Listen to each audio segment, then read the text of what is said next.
In March 2003, the U.S. government was poised to sign a huge defense contract valued at $23 billion. The contract may determine the fate of the American military, but secretly guiding the decisions is one woman making billion-dollar military contract decisions, endangering national security and the public's trust. What started as a typical contract negotiation became one of the largest corruption scandals in the history of the United States.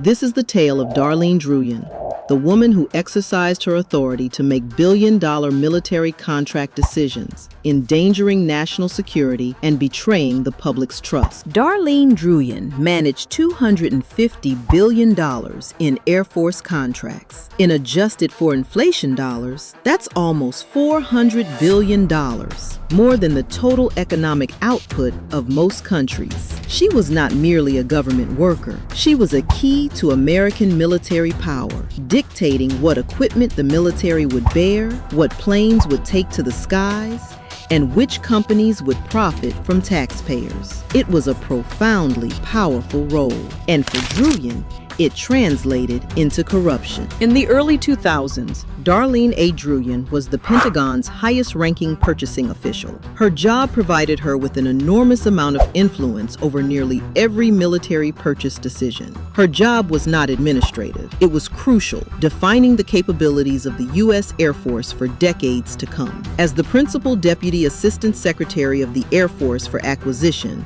Druyun oversaw the purchase of planes, weapon systems, and cutting-edge military technology. With decades of service and numerous positions in the federal government, she was very powerful. The breadth of her power meant she was involved in hundreds of billions of dollars worth of decisions that could alter military history. Druyun's professional career was characterized by her aggressive and efficient means of buying goods in the government's interest.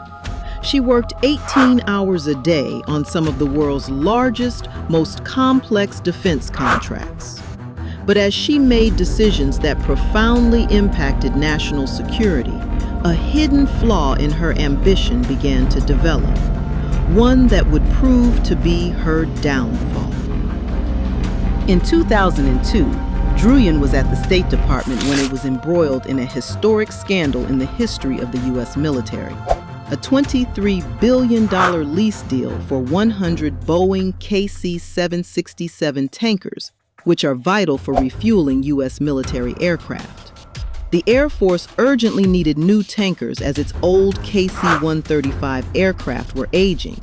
However, the manner in which Druyun negotiated the deal would soon be under scrutiny.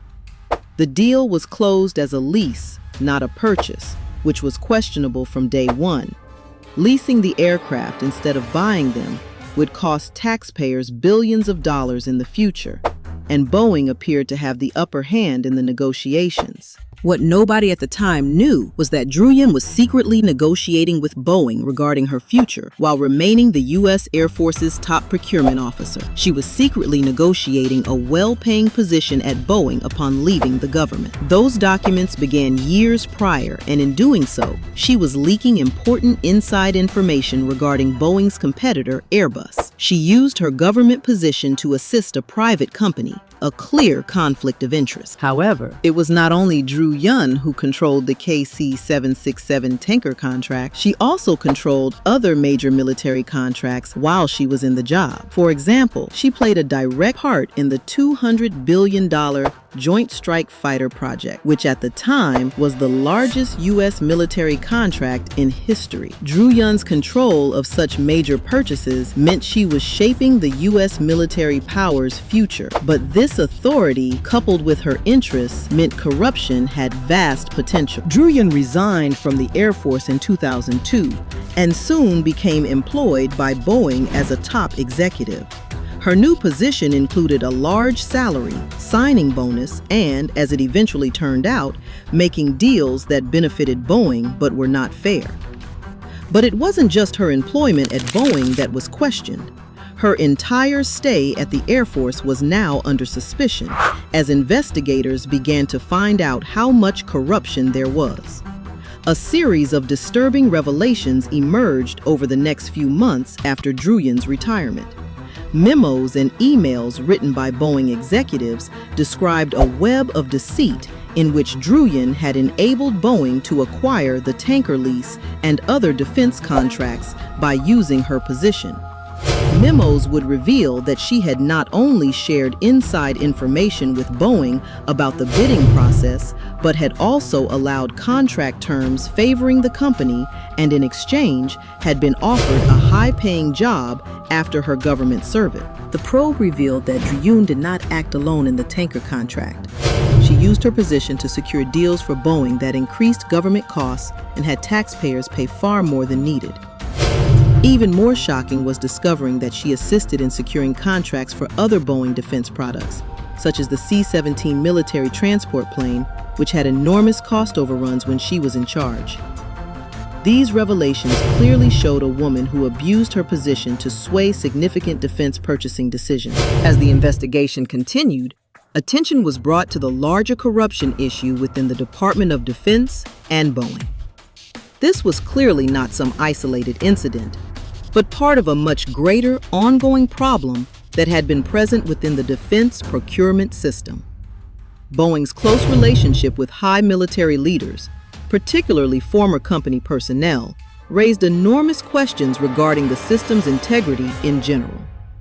The so-called revolving door between the government and industry allowed powerful figures like Druyun to move freely between public and private sectors with little or no actual oversight. By December 2003, the Pentagon had terminated the $23 billion tanker contract, and by January 2004, the full extent of Druyun's corruption was known.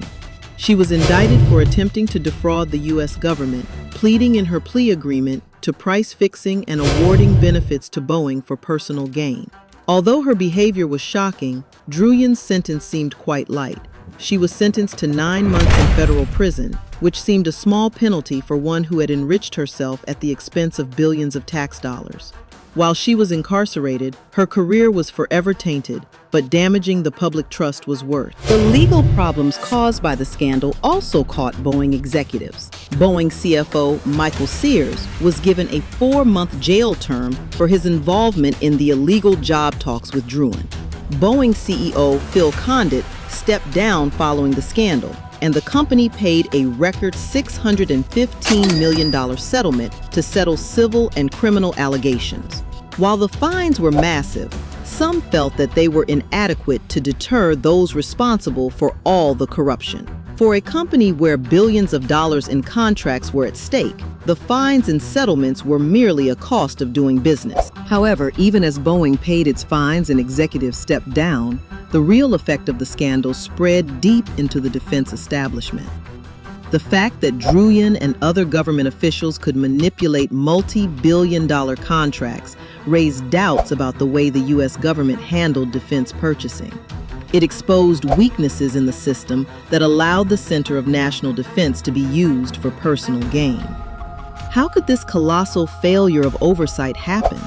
How could a woman with the power to shape billions of dollars worth of defense contracts use her position for personal benefit without anyone realizing it until it's too late? The scandal revealed the deep weaknesses in the system, particularly the absence of transparency and the close ties between defense contractors and government officials.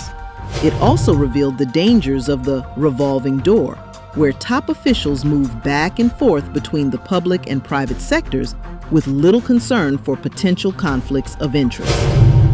The case also revealed how one individual could have too much influence over large government contracts, choices that could potentially have huge implications for national security. After the scandal, the U.S. government undertook broad reforms to correct the issues caused by Druyun's behavior.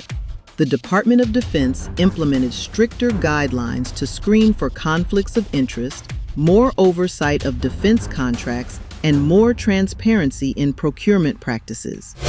Contractors were then forced to comply with stricter ethical guidelines, and movement between government and industry was strictly monitored. Boeing attempted to address the internal issues within the company that allowed corruption to take root, The firm developed new ethics training courses, established a special in-house governance department, and began to rebuild its damaged reputation. But though these changes were necessary, most wondered if they would prove adequate. Would they be able to stop future scandals?